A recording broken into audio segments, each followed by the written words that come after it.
준열의 기록. 나, 김민주는 박서영과 결혼한 지 3년째다.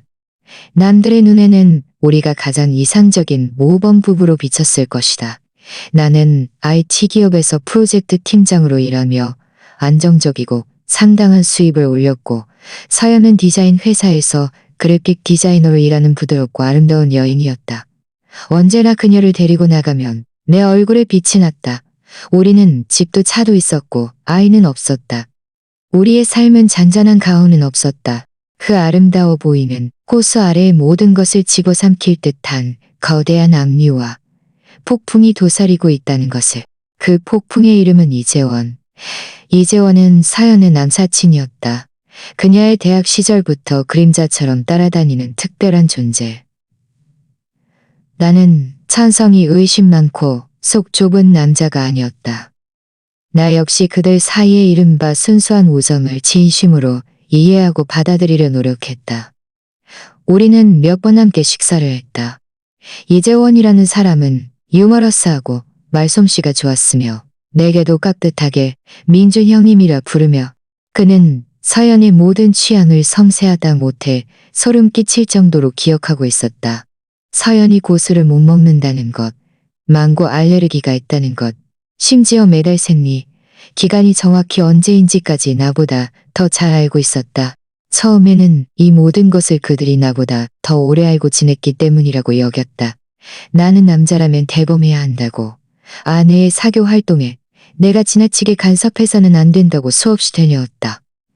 하지만 점차 상황이 내가 상상했던 것보다 훨씬 복잡하게 흘러가고 있음을 깨달았다. 서연의 휴대전화는 거의 이재원 전용 핫라인이 되었다. 아무리 늦은 시간이라도, 심지어 새벽 1~2시라도 이재원에게 메시지가 오면 그녀는 항상 가장 먼저 휴대전화를 들고 답장했다. 내가 야근하고 밤늦게 집에 돌아와 침실 문을 열면 가장 자주 보던 장면은 그녀가 침대의 옆으로 누워 휴대전화 화면을 보며 내가 한 번도 본 적 없는 완전히 편안하고 달콤한 미소를 짓고 있는 모습이었다. 누구와 채팅하느냐고 물으면 그녀는 거리낌 없이 이재원이라고 인정하며 그가 보내준 재미있는 유머 게시물을 공유해 주었다고 말했다. 하지만 내가 무심코 다가가 보려고 하면 그녀는 거의 본능적인 속도로 아무렇지 않은 듯 휴대전화 화면을 끄고는 별거 아니야, 다 시시한 얘기들이지 뭐, 라고 대수롭지 않게 말했다.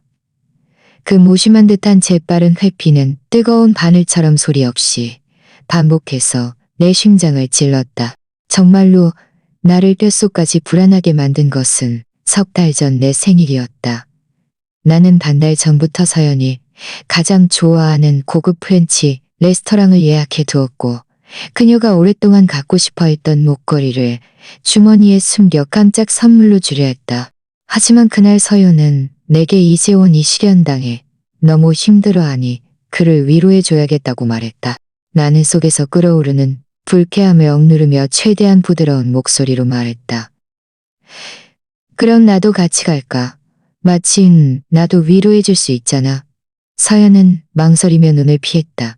그는 지금 감정 기복이 심해서 마음 편한 사람에게만 얘기하고 싶어 한다고, 다른 사람이 있으면 편하게 이야기하지 못할 거라고 했다. 다른 사람이 있으면 편하게 이야기하지 못할 거라고 했다. 다른 사람에서 3년간 같은 침대에서 잠든 나, 그녀의 남편은 그날 밤 나는 텅 비일 레스토랑에 혼자 앉아 값비싼 코스 요리를 기계적으로 먹어치웠다. 음식의 맛은 한밤중 12시에 울리는 종소리처럼 공허했다. 서연은 밤늦기야 지친 발걸음을 이끌고 돌아왔다. 그녀에게서는 진한 술 냄새와 나에게서는 나지 않는 남자 향은 나지 않는 나젓는 낯선 남자 향수 냄새가 났다. 그녀는 나를 끌어안고 이재원이 너무 많이 마셔서 그를 안정시키느라 급히 달려왔다고 끊임없이 사과했다. 그날 이후 의심의 씨앗은 내 마음속에 뿌리내려 미친 듯이 뿌리를 내리고 싹을 틔웠다. 나는 민감하고 의심 많아졌다. 신경증적인 탐정처럼 삶의 사소한 단서들에서 그녀의 외도에 대한 실질적인 증거를 찾으려 했었다. 그녀의 매번 늦은 귀가, 의도적으로 내 전화를 피하는 모습, 이재원과 관련된 모든 화제는 내 심장을 날카로운 칼로 난도질하는 것 같았다. 나는 그녀를 추궁했고 크게 싸우기도 했다. 하지만 매번 서연은 서럽게 울며 내가 자신을 믿지 못한다고, 내가 가장 더러운 생각으로 자신과 이재원 사이에 순결한 우정을 모독하고 있다고 소리쳤다. 민준 씨, 도대체 나를 어떤 사람으로 보는 거야? 나랑 재원이랑 안지 10년이 다 돼 가는데 우리 사이에 정말 뭐가 있었다면 당신 차례까지 왔겠어? 당신이 이렇게 나를 못 믿는데 우리 이 집 어떻게 꾸려나가? 그녀의 말은 날카로운 검처럼 내 모든 질문을 막아섰지만 내 마음속에 날마다 짙어지는 의구심은 결코 지울 수 없었다. 나는 끝없는 의심과 내적 고통에 시달려 미쳐버릴 것 같았다. 한편으로는 그녀를 사랑했고 3년간의 감정, 우리가 한때 가졌던 아름다운 순간들을 포기할 수 없었다. 다른 한편으로는 이 불분명하고 애매모호한 관계를 견딜 수 없었다. 나는 이대로는 우리 둘 다 이 뼛속 깊이 스며든 불신 때문에 완전히 무너질 것이라는 것을 알았다. 나는 해답이 필요했다. 이 전쟁을 내 손으로 끝낼 명확한 몇을 알았다. 그래서 그녀가 이재원과 밤늦게까지 채팅하고 만족스러운 미소를 지으며 깊이 잠든 또 다른 밤, 나는 거의 관기 어린 결정을 내렸다. 나는 내 방식으로 그 이른바 순결한 우정이 도대체 얼마나 순결한지 직접 시험해볼 작정이었다. 새벽 2시, 도시 전체가 가장 깊은 잠에 빠져 있었다. 나는 조심스럽게 침대에서 일어났다. 모든 움직임을 극도로 조용히 하며 옆에서 자고 있는 그녀를 깨울까봐 두려웠다. 심장이 가슴속에서 미친 듯이 뛰었다. 북소리처럼 모든 속박을 벗어 던지려 하는 것 같았다. 서연은 깊이 잠들어 있었다. 숨소리는 고르고 길었고 얼굴에는 만족스러운 미소가 감돌았다. 무슨 즐거운 꿈이라도 꾸는 걸까? 이 생각은 독이 묻은 칼처럼 내 심장을 맹렬히 후려쳐 날카로운 통증을 안겨주었다. 나는 침대 머리맡으로 가서 그녀의 휴대전화를 집어들었다. 휴대전화는 최신 기종의 분홍색 케이스로 그녀의 온화한 기질과 잘 어울렸다. 이 휴대전화는 내가 반년 전에 그녀에게 선물한 것이었다. 그때 그녀는 아이처럼 기뻐했다. 얼마나 아이러니한가. 이제 그것이 우리 결혼 생활의 종말을 고하는 도구가 될지도 모른다. 잠금 비밀번호는 그녀의 생일이었다. 나는 힘들이지 않고 잠금을 풀었다. 화면이 켜지는 순간 내 숨은 멎는 듯했다. 나는 그 초록색 채팅 앱을 눌렀다. 맨 위에 고정된 대화창은 역시나 이재원이었다. 그의 프로필 사진은 붉은색 스포츠카였고 서연의 평온한 풍경 사진 프로필과는 너무나도 선명하고 눈에 띄는 대조를 이루었다. 나는 떨리는 손으로 그들의 채팅 기록을 열었다. 끊임없이 위로 스크롤했다. 그 빼곡한 대화들은 그녀의 모든 깨어있는 시간을 거의 다 차지하고 있었다. 아침 인사부터 밤 인사까지, 사소한 업무 이야기부터 순간적인 감정 공유까지 그들은 못하는 이야기가 없었고 친밀하기 그지없었다. 그들의 채팅 내용은 다른 사람들은 이해할 수 없는 묵시적인 공감과 오직 그들만이 아는 친밀함으로 가득했다. 서연아, 오늘 새로 나온 밀크티 마셨는데 완전 맛있어. 내일 한 잔 사다 줄게. 재원아, 나 오늘 팀장님한테 혼났어. 너무 슬퍼. 괜찮아, 괜찮아. 누가 우리 서연이 괴롭혀? 내가 가서 혼내줄게. 키키. 역시 재원이가 나한테 제일 잘해줘. 당연하지. 내가 너한테 잘 안 해주면 누구한테 잘해주겠어? 잘 자. 꿈에서 만나. 잘 자. 내 작은 공주님. 내 작은 공주님. 나 명실상부한 남편조차 이런 오글거리는 호칭을 쓰는 일이 거의 없었다. 나는 한 페이지 한 페이지 넘겨가며 밤새도록 읽었고 내 마음은 한 점 한 점 되돌릴 수 없이 가라앉았다. 채팅 기록에는 그들이 서로의 점심 메뉴를 공유하고 공통 친구들을 흉보고 심지어 서연은 우리 부부 싸움 내용을 하나부터 열까지 꾸밈없이 이재원에게 일러바쳤다.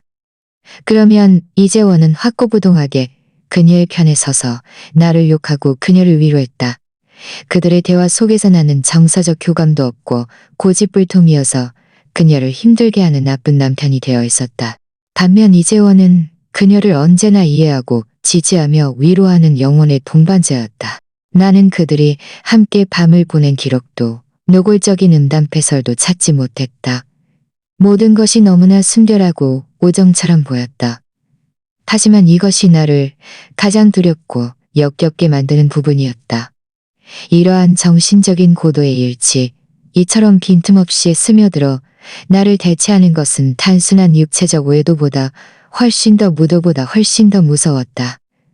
그녀는 알게 모르게 나를 서연의 세상에서 완전히 배제시켰다. 나는 채팅창을 닫았다. 끝없는 분노와 굴욕감이 가슴속에서 미친 듯이 끌어올랐다.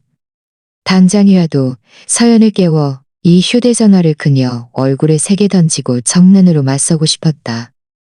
하지만 남아있는 이성으로는 그렇게 할 수 없었다. 그녀의 말솜씨하면 이 모든 것을 정상적인 우정으로 설명할 것이고 결국 내가 터무니없이 그녀의 개인 사생활을 침해한 것으로 되어버릴 것이다. 나는 그녀가 반박할시다. 내 시선은 연락처에 멈췄다. 대담하고도 독한 계획이 내 머릿속에서 빠르게 형성되었다. 나는 그녀의 휴대전화에서 모든 이성 친구를 삭제할 것이다. 아니, 그렇게 극단적으로는 안 된다.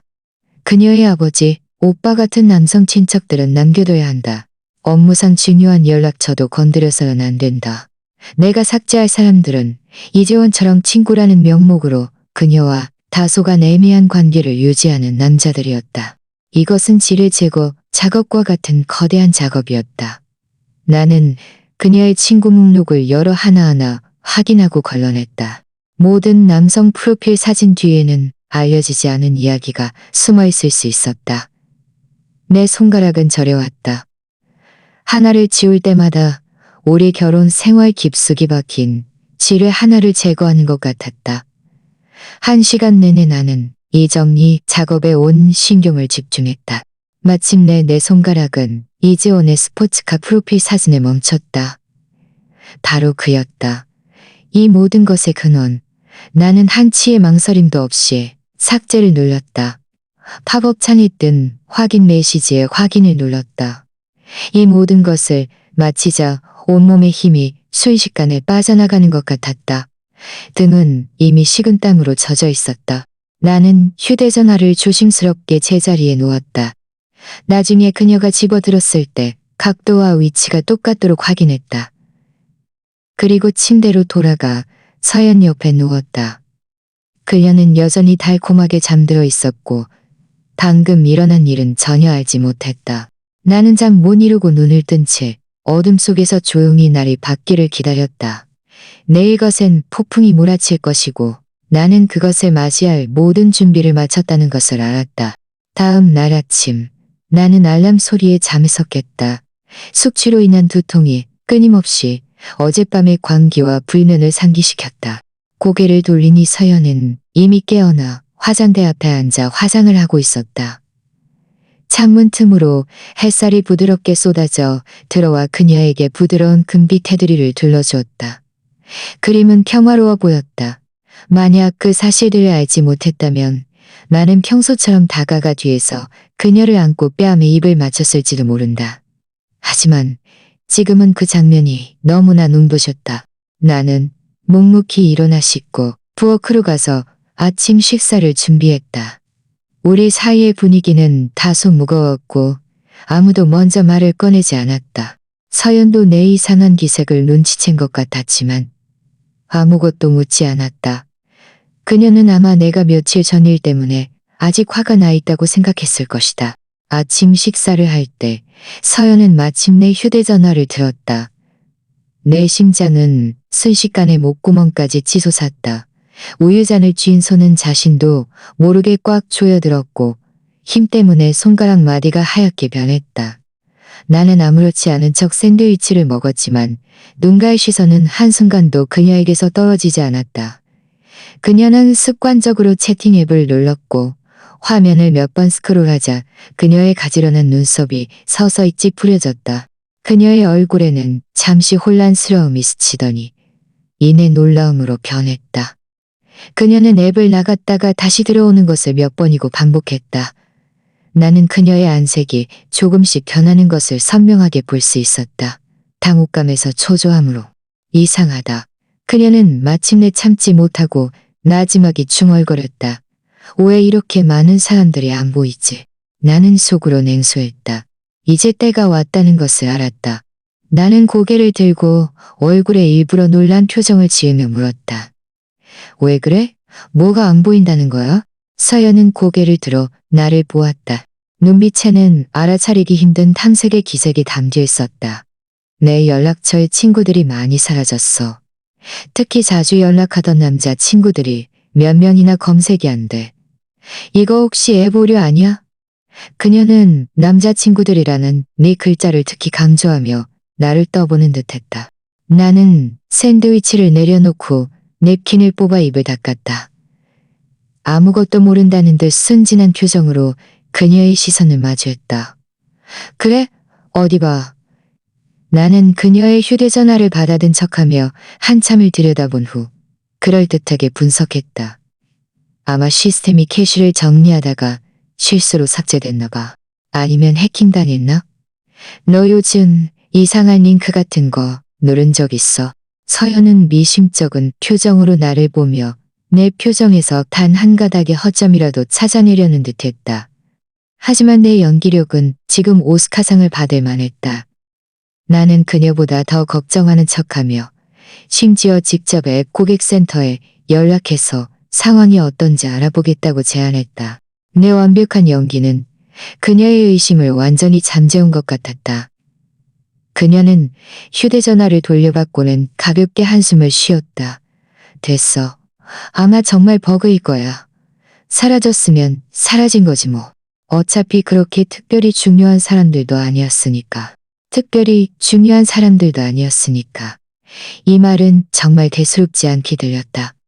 과연 그녀가 늘 맨 위에 고정해놓고 재원아라고 부르던 이재원은 그녀의 마음속에서 중요한 사람이 아니었을까? 오전 내내 나는 극도로 긴장하면서도 기대감에 휩싸인 기묘한 상태에 있었다. 나는 예상했던 그 전화를 기다렸다. 이재원과 서연의 연락 빈도를 볼 때 그가 오전 내내 그녀에게 연락하지 않을 리 없다는 것을 알고 있었다. 자신이 삭제되고 차단당했다는 것을 알면 그는 어떤 반응을 보일까? 그는 서연에게 직접 전화를 걸까? 아니면 더 격렬한 행동을 보일까? 나는 사무실에서 안절부절 못하며 끊임없이 휴대전화를 확인했고 프로젝트 회의에서도 마음이 딴 데가 있었다. 시간은 1시 흘러갔지만 내 휴대전화는 여전히 조용했다. 내가 틀렸나? 이재원은 그렇게까지 신경 쓰지 않는 걸까? 아니면 그는 이미 다른 경로로 서연과 연락을 취했고 서연은 내가 알지 못하게 숨기기로 한 걸까? 온갖 가능성이 내 머릿속에서 미친 듯이 맴돌아 나를 더욱 초조하게 만들어 나르다. 내가 인내심을 잃어갈 때쯤 오후 2시에 낯선 번호로 전화가 걸려왔다. 내 심장이 쿵 하고 떨어졌다. 거의 즉시 누구인지 짐작했다. 나는 사무실 닭 비상계단으로 가서 묵직한 방화문을 닫았다. 깊이 숨을 들이쉬고는 통화 버튼을 눌렀다. 여보세요? 전화기 너머는 몇 초간 침묵했다. 이내 분노를 억누른 남자의 목소리가 들려왔다. 감히 거스를 수 없는 추궁하는 어조로. 김민준 씨입니까? 전화음 때문에 목소리가 약간 흐릿했지만 그 익숙한 억양을 듣자마자 이재원이라는 것을 알았다. 나는 최대한 침착하게 심지어 약간의 적절한 의아함까지 섞어 말했다. 네, 저 맞는데요. 혹시 누구시죠? 누구? 이 미친 새끼가 나랑 장난쳐? 이재원의 분노는 순식간에 폭발했다. 나 이재원이야. 당신이 서연이 휴대전화에 무슨 짓을 했어? 왜 내가 차단당했냐고? 왔군. 고대하던 이 물고기가 마침내 미끼를 물었다. 게다가 내가 생각했던 것보다 훨씬 더 참을성이 없었다. 내 입꼬리는 나도 모르게 차가운 비웃음을 그렸지만 목소리는 여전히 절제되고 침착했다. 마치 날씨 이야기를 하는 것처럼. 이재원 씨, 생각났네요. 서연 씨의 그 남사친 말씀이시죠? 나는 남사친이라는 세 글자를 특히 무겁게 발음하며 조롱의 의미를 가득 담았다. 무슨 말씀이신지 모르겠네요. 서연 씨가 이재원 씨를 차단했다면 본인에게 물어봐야지. 왜 저한테 와서 성질을 부리며 따지세요? 이재원 씨, 혹시 본인의 신분을 착각하고 계신 거 아니에요? 저는 서연 씨의 남편이지 휴대전화 관리자가 아닙니다. 내 말은 뜨거운 불에 정통으로 끼얹은 찬물처럼 이재원을 순식간에 폭발시켰다. 김민준, 너 씨발 여기서 이딴 식으로 비아냥거리지 마. 서연이가 이유 없이 날 차단할 리 없어. 오늘 아침에도 자기 연락처에 친구들이 갑자기 많이 사라졌다고 나한테 말했단 말이야. 당신 말고 누가 이렇게 치졸하고 비열한 짓을 하겠어? 그의 목소리는 분노로 인해 다소 날카로워졌고 심지어 히스테리컬한 기세까지 띄었다. 나는 지금 전화기 너머에서 그가 얼마나 분개하고 일그러진 얼굴을 하고 있을지 선명하게 상상할 수 있었다. 병적인 쾌감이 내 마음속에서 조용히 솟아올랐다. 이것이 그의 진짜 얼굴이었다. 내 앞에서 늘 공손한 미소를 띠고 민준 형님이라 친근하게 부르던 그 남자가 지금은 꼬리를 밟힌 개처럼 미친 듯이 짖어대고 있었다. 나는 비웃으며 목소리 또한 완전히 차가워졌다.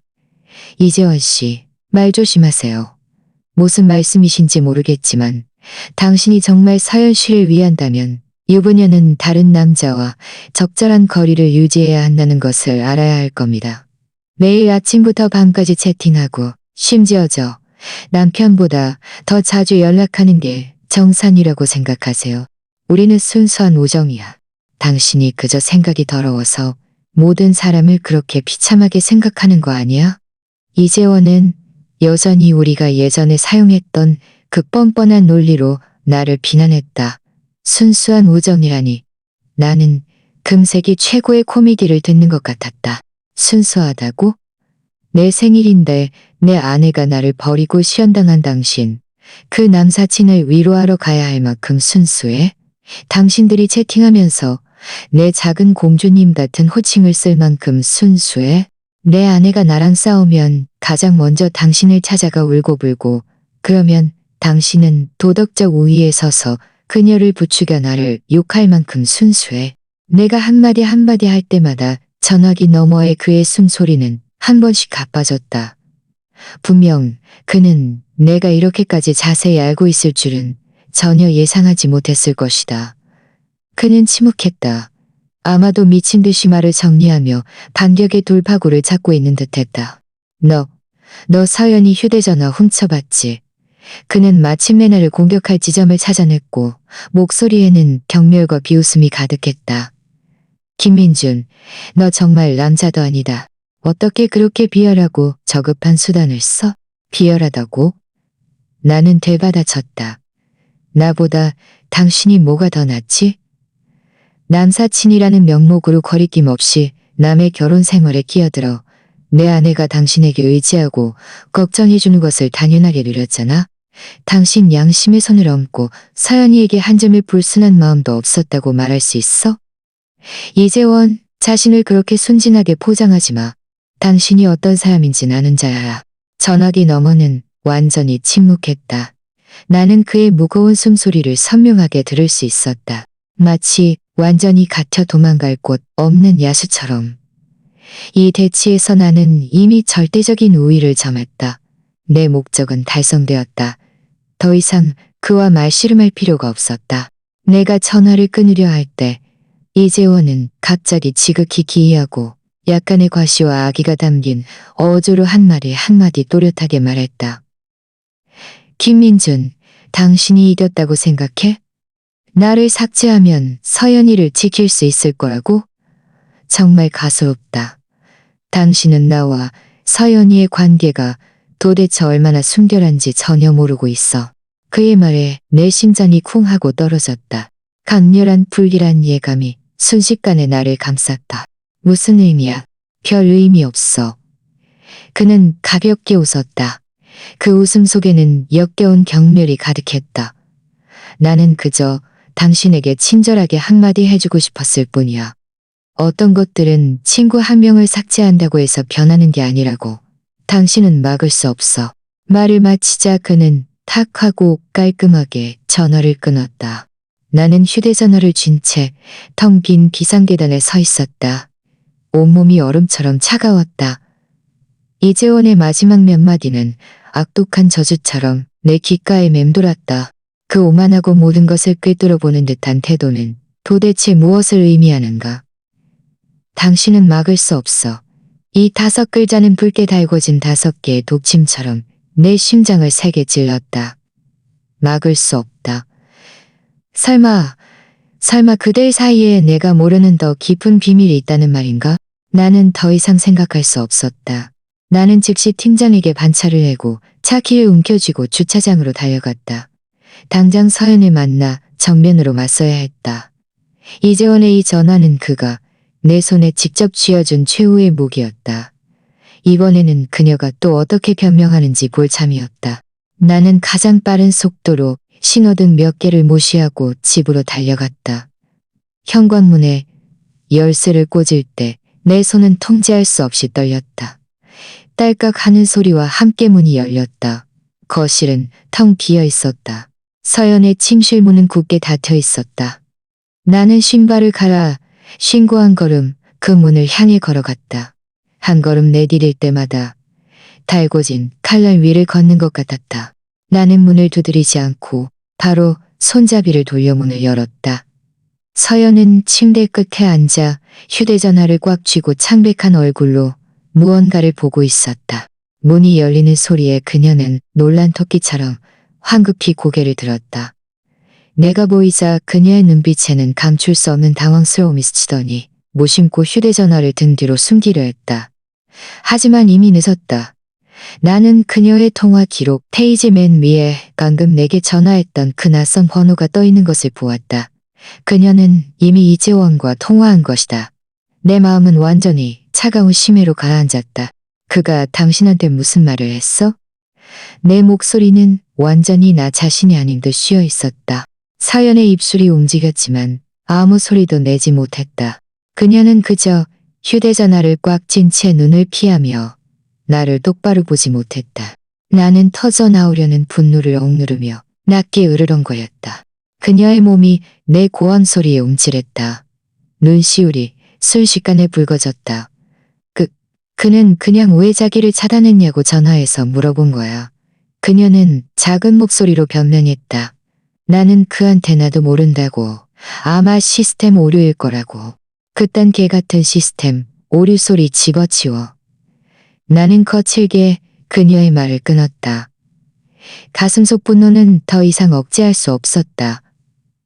박서연, 당신은 지금도 나를 속이려 드는 거야.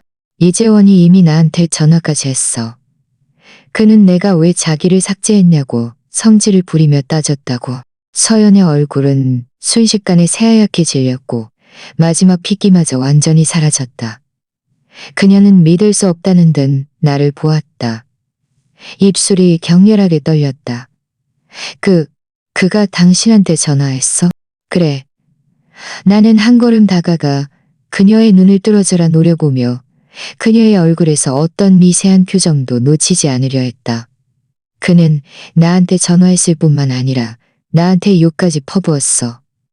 지금도 당신은 그와 순결한 우정이라고 말할 거야. 어떤 순결한 친구가 상대방과 연락이 안 된다고 발을 동동 구르며 심지어 상대방의 남편에게 직접 전화해서 따져 묻는단 말이야. 서연은 완전히 당황했다. 눈물은 본물 터지듯 멈출 수 없이 흘러내렸다. 나는 그가 이럴 줄 몰랐어. 민준 씨, 내 말 좀 들어봐. 상황은 당신이 생각하는 그런 게 아니야. 내가 생각하는 그런 게 아니라고? 그럼 어떤 건데? 나는 끈질기게 몰아붙이며 그녀에게 숨 쉴 틈도 주지 않았다. 그에게 설명해봐. 당신은 그에게 어떻게 설명했는데? 혹시 내가 소심한 남편이라 터무니없이 비열하게 당신 휴대전화를 건드린 거라고 그에게 말했어? 그녀는 울면서 고개를 맹렬히 저었다. 날은 두서없이 이어졌다. 아니야, 아니야. 나는 정말 당신이 한 줄 몰랐어. 나는 그저 당신이 뭘 생각했든 아무것도 중요하지 않아. 나는 서럽게 우는 그녀의 얼굴을 보며 처음으로 마음속 깊이 혐오감을 느꼈다. 박서연, 마지막으로 한 번 더 물을게. 당신들 둘은 도대체 어디까지 간 거야? 우리 정말 아무 사이 아니야. 그녀는 울부짖으며 내 팔을 잡으려 했었다. 민줄 씨, 나를 믿어줘. 우리는 정말 그냥 친구야. 가장 친한 친구. 그가 오늘 이렇게 격분한 것도 그냥 그가 늘 나를 걱정해줘서. 우리가 갑자기 연락이 끊기니 그가 나를 걱정해서. 나는 그녀의 손을 뿌리치고 화가 나서 웃었다. 그게 당신을 걱정한 거야. 아니면 내 아내에게 더 이상 다정하게 안부를 묻고 우리 싸움에 끼어들 수 없게 될까봐 자기 자신을 걱정한 거야? 우리의 싸움 소리는 점점 커졌고 방 전체에 짙은 화약 냄새가 가득했다. 서연의 절망적인 울음소리와 내 분노에 찬 추궁이 뒤섞여 결혼 생활이 파탄나기 직전의 애가처럼 울려 퍼졌다. 바로 그때 초인종 소리가 불시에 울려 퍼졌다. 그 벨소리는 급박하고 시끄러웠으며 짜증과 도발적인 의미로 가득했다. 나와 사연의 싸움은 갑자기 멈췄다. 이 시간에 누구일까? 내 마음속 불길한 예감은 다시금 솟아올랐고 이전 어느 때보다도 강렬했다. 서연도 무언가를 짐작한 듯 얼굴색이 더욱 나빠졌다. 나는 움직이지 않고 그저 차갑고 심판하는 듯한 시선으로 그녀를 보았다.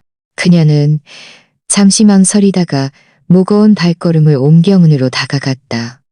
현관문의 렌즈로 한번 힐끗 보았을 뿐인데 그녀의 몸은 완전히 굳어버렸다. 마치 정지마법에 걸린 것처럼 나는 묻지 않아도 문 밖에 누가 있는지 알았다. 나는 다가가 그녀를 옆으로 밀치고 문을 맹렬히 열었다.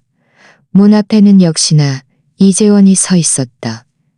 그는 잔뜩 화가 난 얼굴이었고 나를 보자 눈빛 속 분노가 거의 폭발할 듯했다. 하지만 내 뒤에 눈물범벅이 된 사연을 보자 그 엄청난 분노는 순식간에 그 스스로 생각하는 연민과 안타까움으로 바뀌었다. 그는 나를 지나쳐 집 안으로 바로 들어오려 했다. 서연아, 울지 마. 내가 왔어.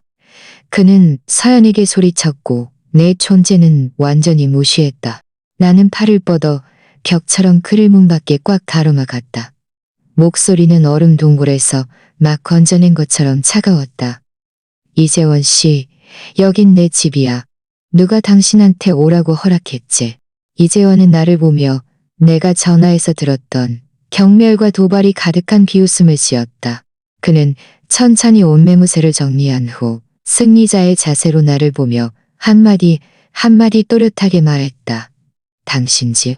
김민준, 아직도 여기가 당신 집이라고 착각하는 거야? 나는 눈살을 찌푸렸다. 한순간 그의 말에 담긴 더 깊은 의미를 이해하지 못했다.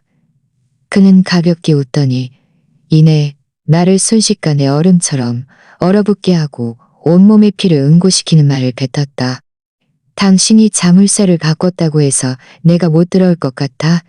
너무 순진하네. 서연이가 반년 전에 나한테 여기 예비 열쇠를 줬거든. 시간이 이 순간 멈춘 것 같았다.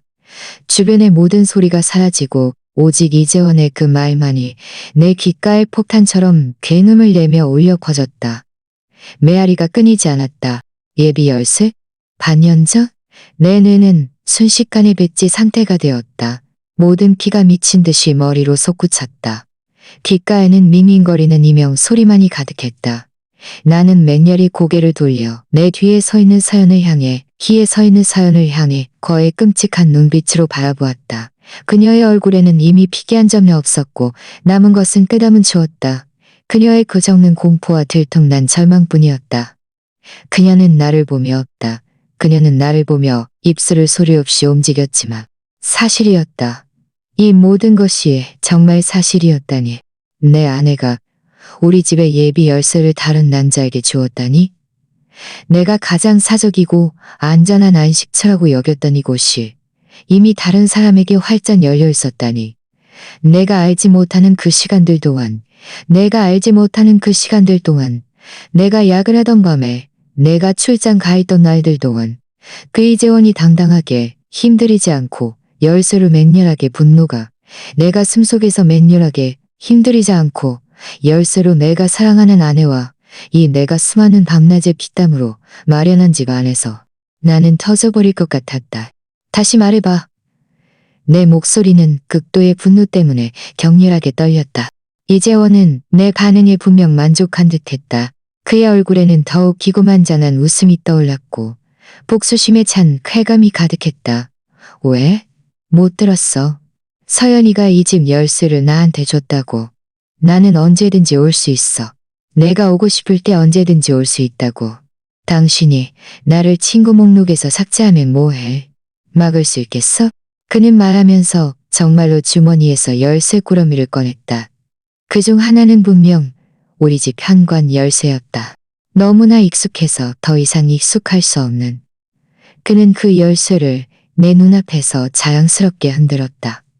마치 자신의 가장 자랑스러운 전리품을 과시하는 것처럼. 그 차가운 금속 열쇠는 지금 내 눈에 붉게 달궈진 인도처럼 내 심장에 맹렬히 떨어져 영원히 지워지지 않을 지옥의 낙인을 찍었다.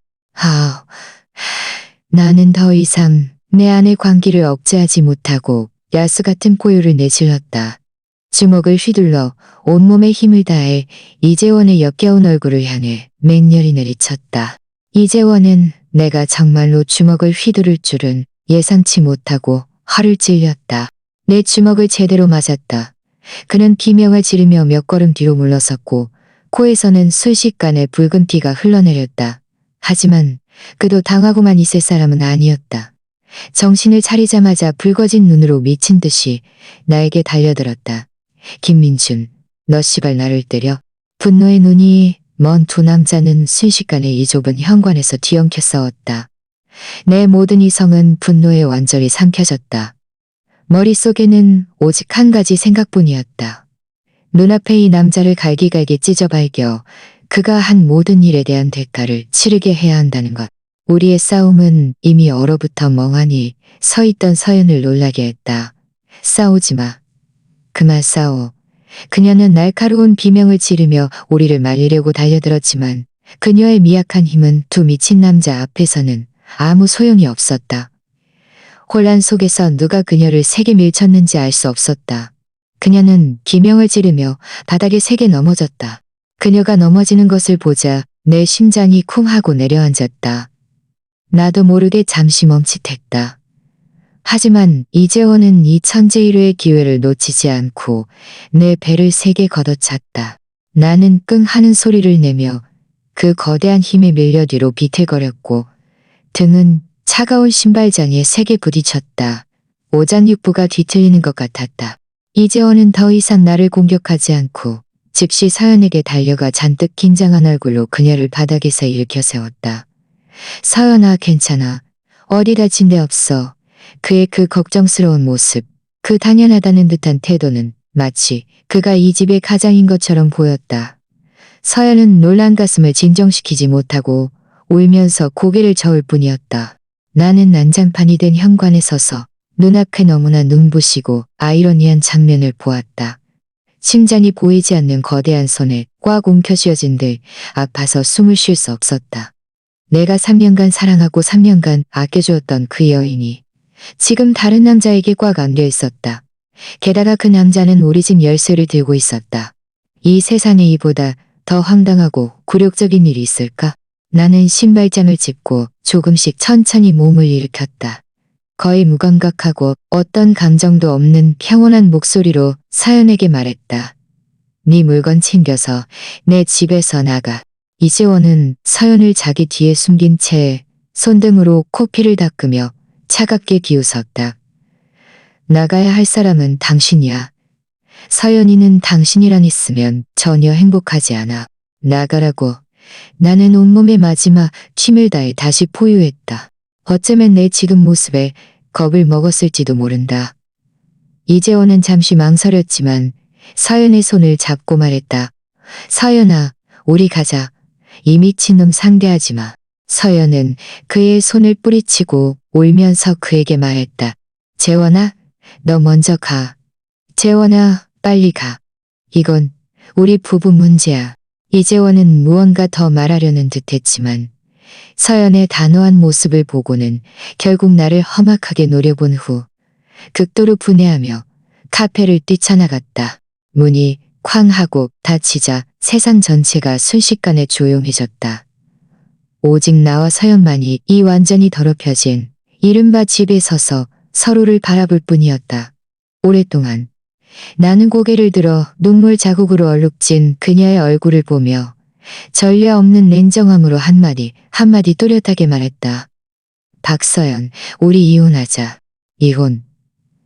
이 두 글자가 내 입에서 나올 때 놀랍도록 평온했지만 동시에 놀랍도록 단호했다. 나는 서연이 평소처럼 크게 울고불고 하거나 히스테리컬하게 나를 비난하고 추궁할 줄 알았다. 하지만 이번에는 그러지 않았다. 그녀는 그저 몸을 격렬하게 떨더니 마치 온몸의 힘이 순식간에 빠져나간 것처럼 차가운 바닥에 천천히 힘없이 주저앉았다. 그녀는 고개를 들어 공허하고 절망적인 눈빛으로 나를 보았다. 입술이 움직였지만 아무 소리도 내지 못했다. 우리는 그렇게 대치했다. 공기 중에는 침묵이 감돌았고 매 순간이 한 세기처럼 길게 느껴졌다.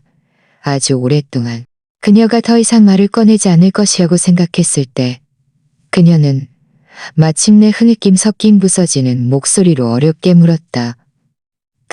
그저 열쇠 하나 때문에? 이재원이가 한 그 말들 때문에? 당신은 나랑 이혼하려는 거야? 나는 그녀를 보며 더할 나위 없이 가소롭고 슬펐다. 열쇠 하나? 나는 그녀의 말을 되풀이했다. 내 목소리에 속 조롱이 거에 넘쳐오를 지경이었다. 박서연, 당신은 지금도 이게 그저 열쇠 하나의 문제라고 생각해? 이건 열쇠가 아니야. 이건 내 마지노선이야. 내 존엄이야. 우리 결혼 생활의 가장 기본적인 믿음이라고. 그런데 당신은 그걸 다른 남자에게 직접 건네줬어. 당신은 내 집을 내가 상상했던 가장 더러운 곳으로 만들었어. 내 목소리는 커졌다. 간신히 억눌렀던 감정이 다시 격렬하게 치솟았다. 내게 말해봐. 그가 그 열쇠를 가지고 우리 집에 몇 번이나 왔어? 내가 야근할 때였어? 아니면 내가 출장 가 있을 때였어? 당신들 둘이 설마 우리가 3년간 잠들었던 이 침대 위에서? 나는 더 이상 말을 잇지 못했다. 그런 장면은 상상만으로도 역겨워서 토할 것 같았기 때문이다. 아니야. 서연은 갑자기 비명을 질렀다. 힘겹게 내 말을 끊었다. 아니야. 우리는 당신이 상상하는 그런 더러운 짓을 한 적 없어. 단 한 번도. 그녀는 바닥에서 허우적거리며 일어나 마지막 구명줄이라도 잡는 것처럼 내 다리를 붙잡았다. 눈물로 젖은 얼굴을 들고 잡았다. 눈물로 젖은 얼굴을 들고 절망적으로 나를 보지 말았어야 했어. 내가 너무 심하게 잘못했어. 그에게 열쇠를 주지 말았어야 했어. 그와 그렇게 가깝게 지내지 말았어야 했어. 우리는 단 한 번도 선을 넘은 적 없어. 친구? 나는 그녀를 내려다보았다. 눈빛은 얼음처럼 차가웠고 한 점의 온기도 없었다. 집 열쇠를 아무렇지 않게 친구에게 넘겨주는 사람이 있어? 친구가 자기 침실을 마음대로 드나들게 하는 사람이 있어? 박서연, 당신은 내 지능을 모욕하는 거야. 아니면 친구라는 단어를 모욕하는 거야? 아니야. 당신이 생각하는 그런 게 아니야. 그녀는 숨이 넘어갈 듯 울면서 필사적으로 자신을 변호했다. 반년 전에 한 번 내가 외출했다가 열쇠를 안 가져와서 집에 아무도 없었어. 결국 열쇠 수리공을 불렀어야 했어. 이재원이가 그걸 알고는 내가 또 이런 상황을 겪을까봐 걱정된다며 만약을 대비해서 예비 열쇠 하나를 자기한테 맡기라고 했어. 나는 그때 정말 아무 생각 없이 그에게 줬어. 아무 생각 없이? 나는 그녀의 이 뻔뻔한 변명에 웃음이 나올 지경이었다. 당신은 그를 뭐라고 생각했어? 비상 연락망? 아니면 당신의 예비 남편? 열쇠를 안 가져왔으면 나한테 전화하면 되잖아. 내가 죽었어. 아니면 이 세상에서 사라졌어? 박서연, 거짓말하기 전에 제발 머리 좀 써서 그럴듯한 변명이라도 좀 찾아봐. 그녀의 변명은 내게 너무나도 참백하고 무력하게 들렸다. 이것은 이미 궤도를 이탈한 그녀의 마음을 감추기 위한 또 다른 거짓말에 불과했다. 그녀는 여전히 끊임없이 울면서 우리는 순결해. 날 믿어야 해. 라고 반복했다. 이런 말들은 오늘 전까지는 내게 한 가지는 내게 한 가지는 내게 한 가지는 내게 한 가지는 내게 한 가지는 내게 한 정화 이후 그 빌어먹을 열쇠를 들고 이재원의 그 격분한 전화 이후 나는 당신에게 기회를 줬어. 서연아. 내 목소리에는 감출 수 없는 피로와 실망감이 담겨 있었다. 나는 당신에게 여러 번 기회를 줬어. 나는 당신에게 물었고 당신과 싸웠어. 나는 당신이 스스로 내게 말해주고 스스로 그와 거리를 두기를 바랐어. 하지만 당신은 어떻게 했어? 하지만 당신은 나를 믿지 못한다고 비난했고 내가 생각이 더럽다고 말했어. 당신은 모든 책임을 나에게 떠넘겼어. 그녀는 내 다리를 붙잡고 숨이 넘어갈 듯 울었다. 내가 잘못했어, 민준 씨. 내가 잘못했어. 앞으로 다시는 그를 만나지 않을게. 그의 모든 연락처를 다 지울게. 열쇠도 다시 받아올게. 나한테 한 번만 더 기회를 줄 수 없을까? 우리 3년의 정을 생각해서라도. 3년의 정. 그래, 우리에게도 한때는 아름다운 시간들이 있었다. 하지만 그 아름다움은 그녀와 이재원 사이의 수많은 애매모호한 메시지들, 그리고 그 차가운 예비 열쇠에 의해 완전히 되돌릴 수 없이 파괴되었다. 신뢰는 일단 무너지면 다시는 재건할 수 없다.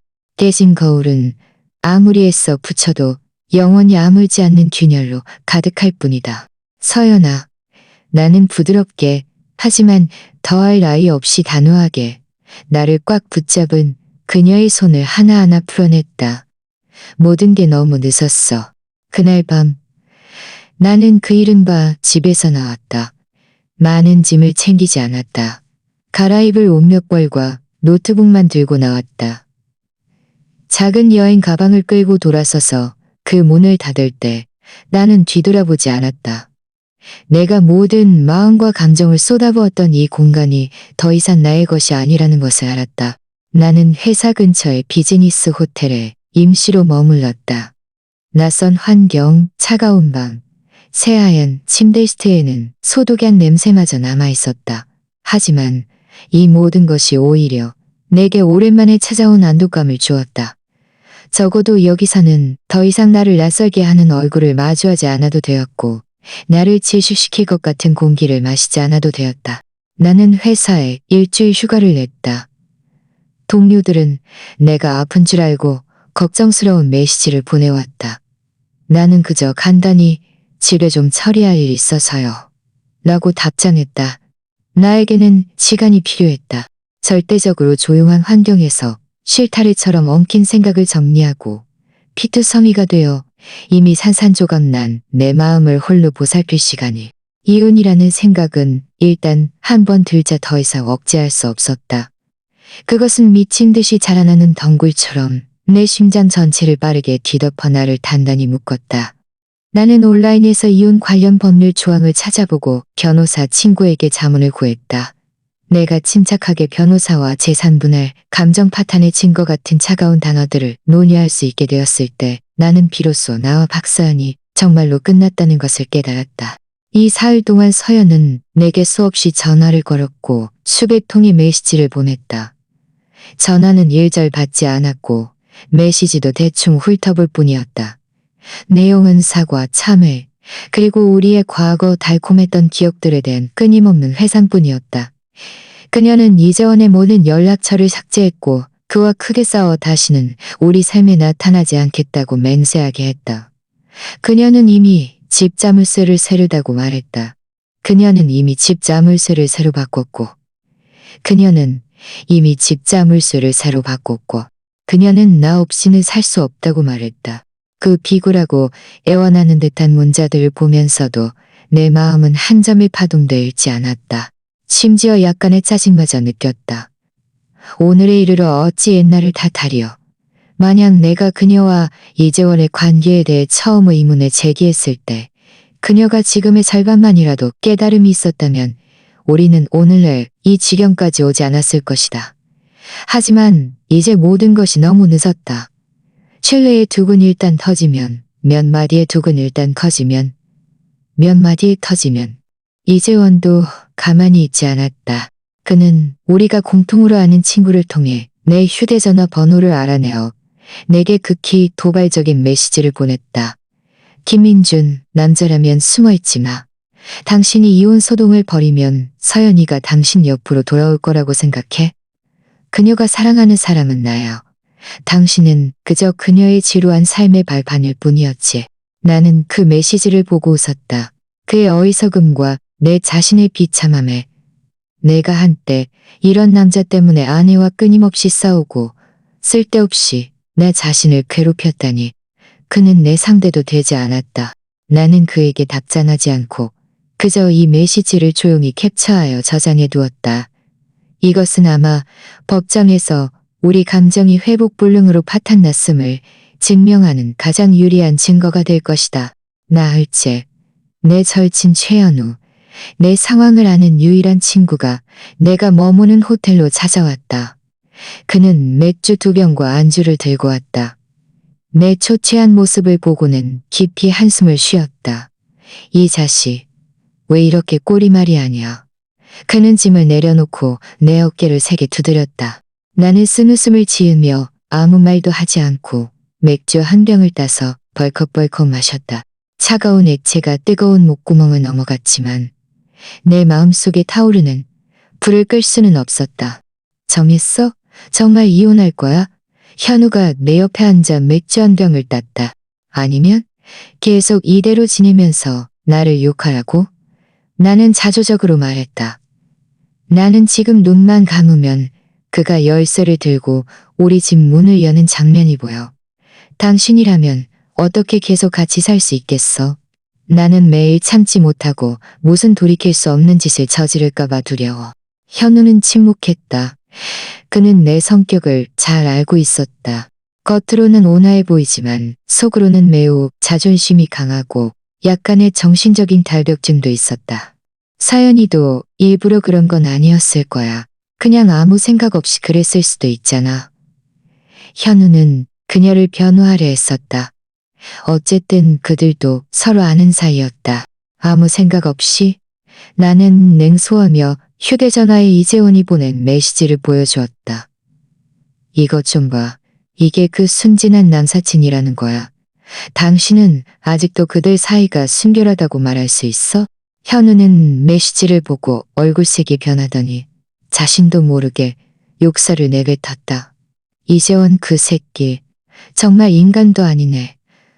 서연이가 어떻게 저런 놈이랑 어울려 다녀? 누가 알겠어? 어쩌면 그가 말한 대로 내가 그저 발판이었을지도 모르지.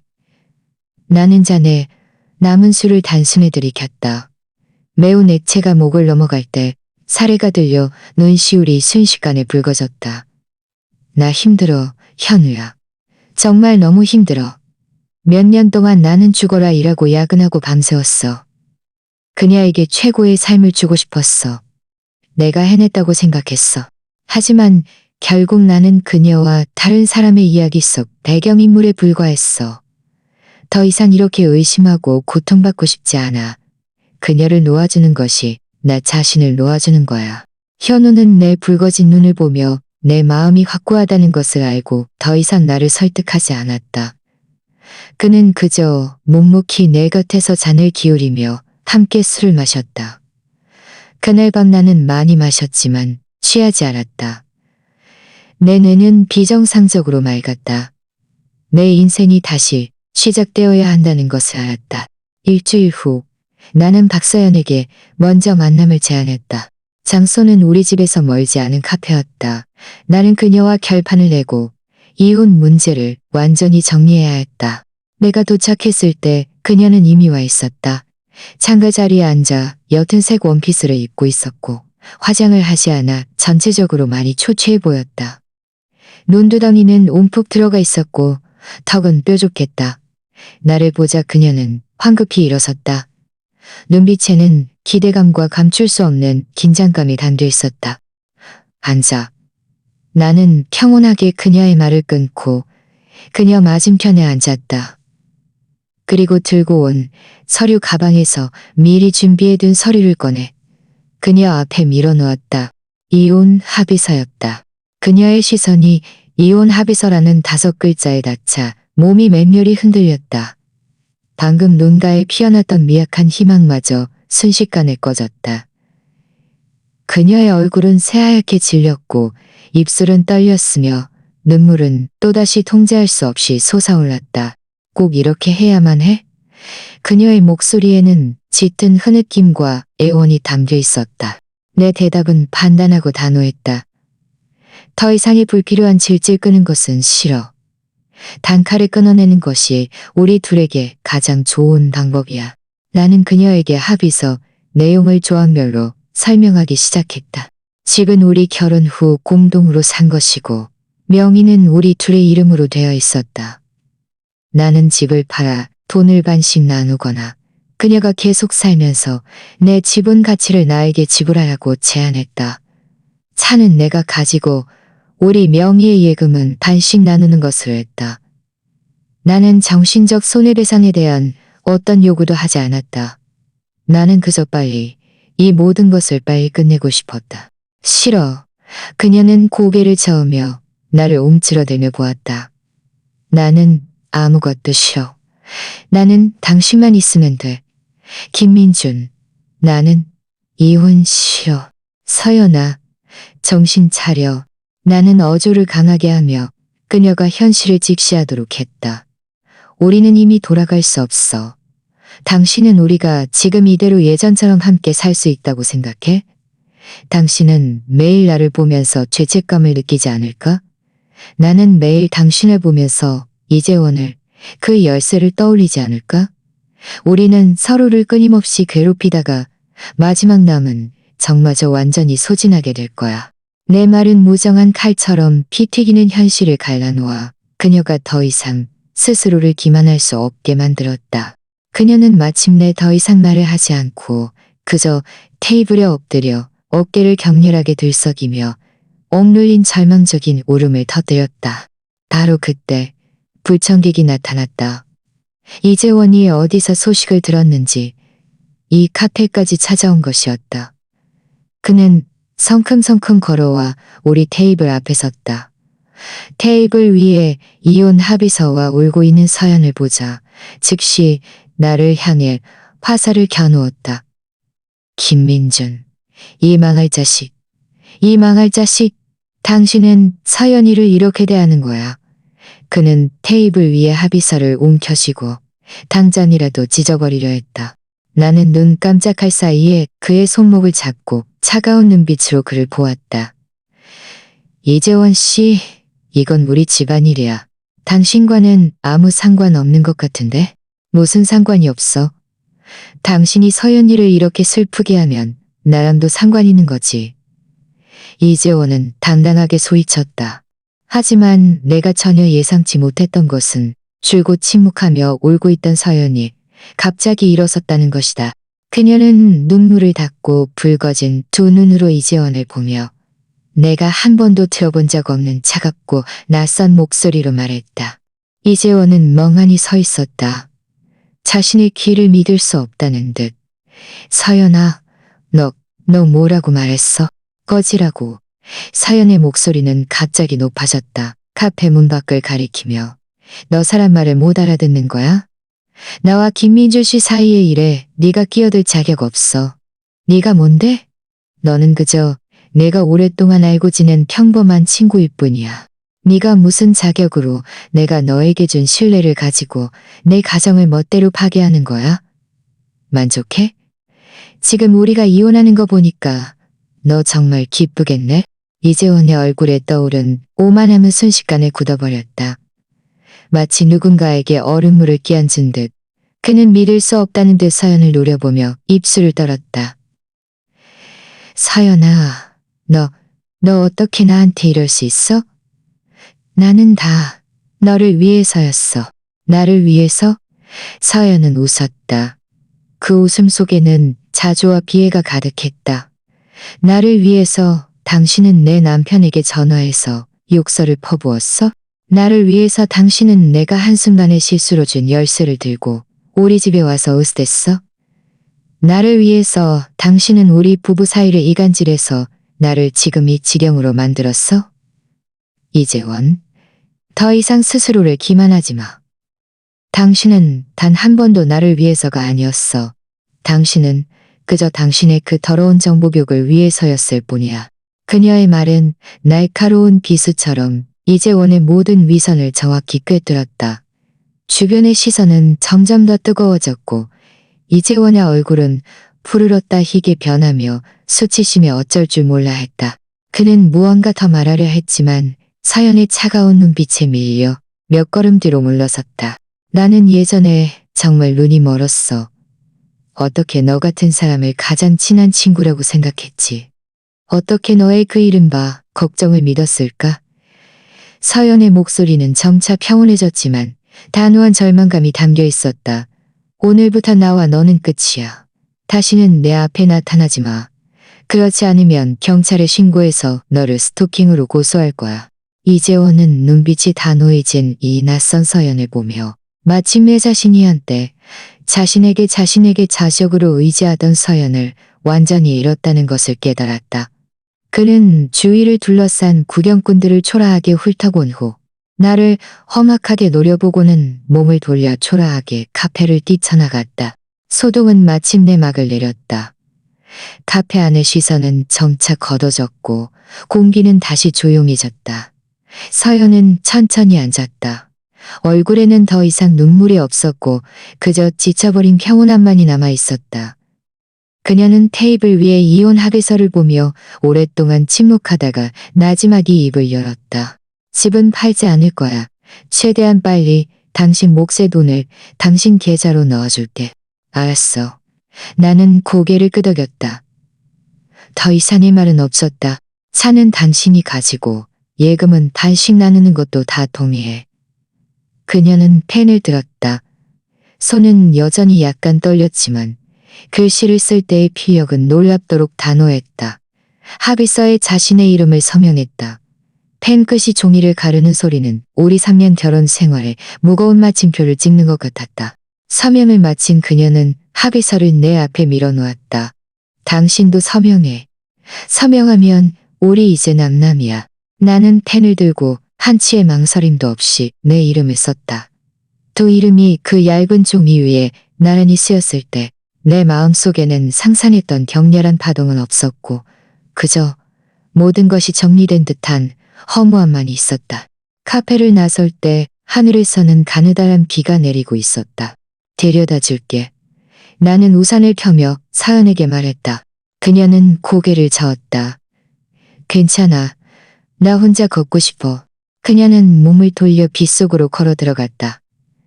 가녀린 뒷모습은 곧 가느다란 빗줄기 속에 가려졌다. 나는 그 자리에 서서 그녀가 한 걸음 한 걸음 멀어져 가는 것을 보았다. 뒤돌아보지 않았다. 어쩌면 이것이 우리에게 가장 좋은 결말이었을 것이다.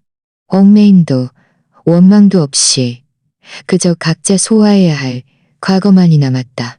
그 후의 날들은 모든 것이 예정된 수순처럼 진행되었다. 박서연은 곧 부동산 중개인에게 연락하여 집에 대한 감정평가를 진행했고 서둘러 내 몫의 집값을 내 계좌로 입금했다. 나는 그녀가 돈을 어떻게 마련했는지 더 이상 묻지 않았다. 물을 필요도 없었다. 우리는 함께 구청에 가서 이혼 서류를 처리했다. 모든 과정에서 우리는 매우 평온했다.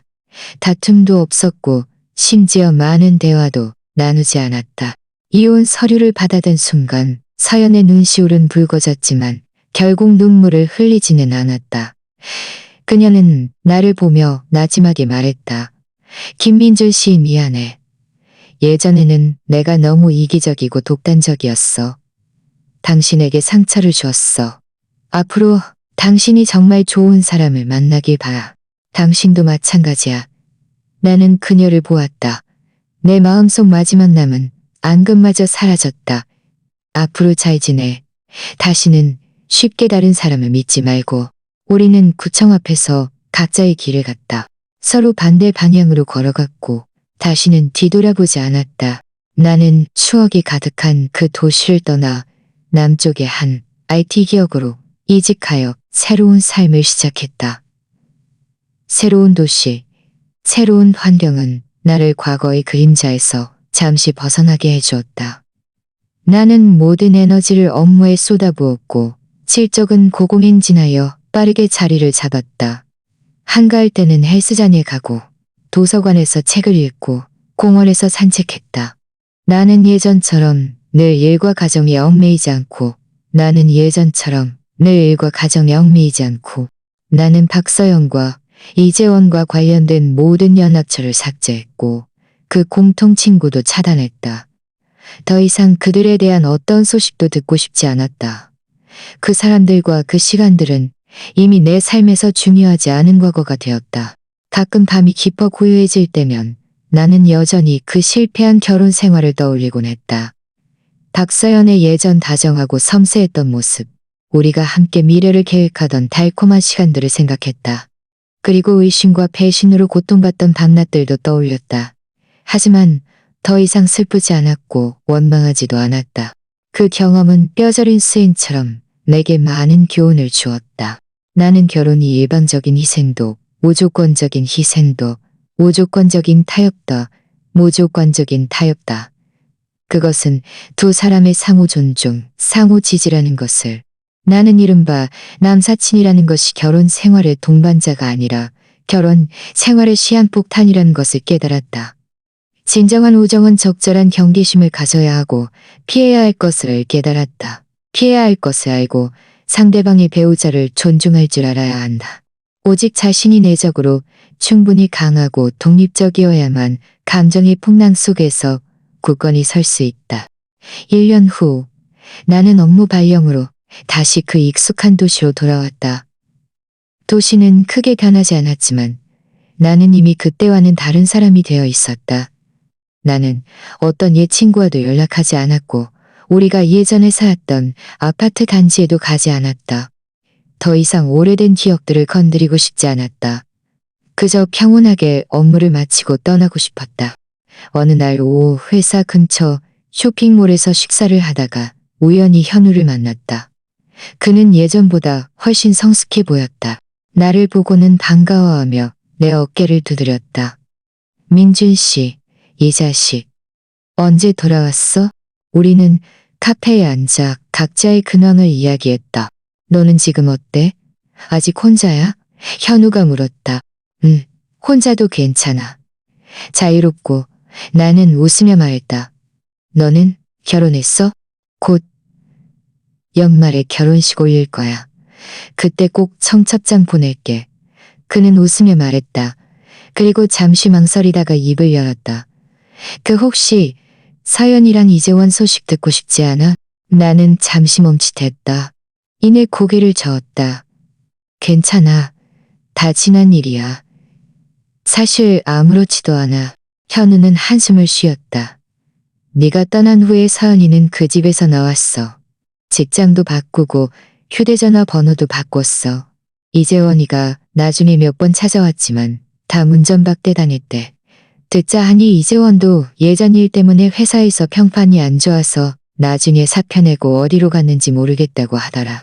나는 아무 말도 하지 않고 그저 찻잔을 들어 가볍게 한 모금 마셨다. 그들의 결말은 내게 더 이상 아무런 의미도 없었다. 서연이가 나중에 너 연락처를 물어봤었어. 현우가 말을 이었다. 자기가 잘못한 걸 알고 미안하다고 말하고 싶어 한다고 했어. 하지만 나는 네가 그때 너무 단호해서 감히 말해주지 못했어. 괜찮아. 나는 평온하게 말했다. 사과하든 안 하든 아무것도 바꿀 수 없어. 우리는 이미 다른 세상의 사람들이야. 현우는 고개를 끄덕이며 더 이상 옛 이야기를 꺼내지 않았다.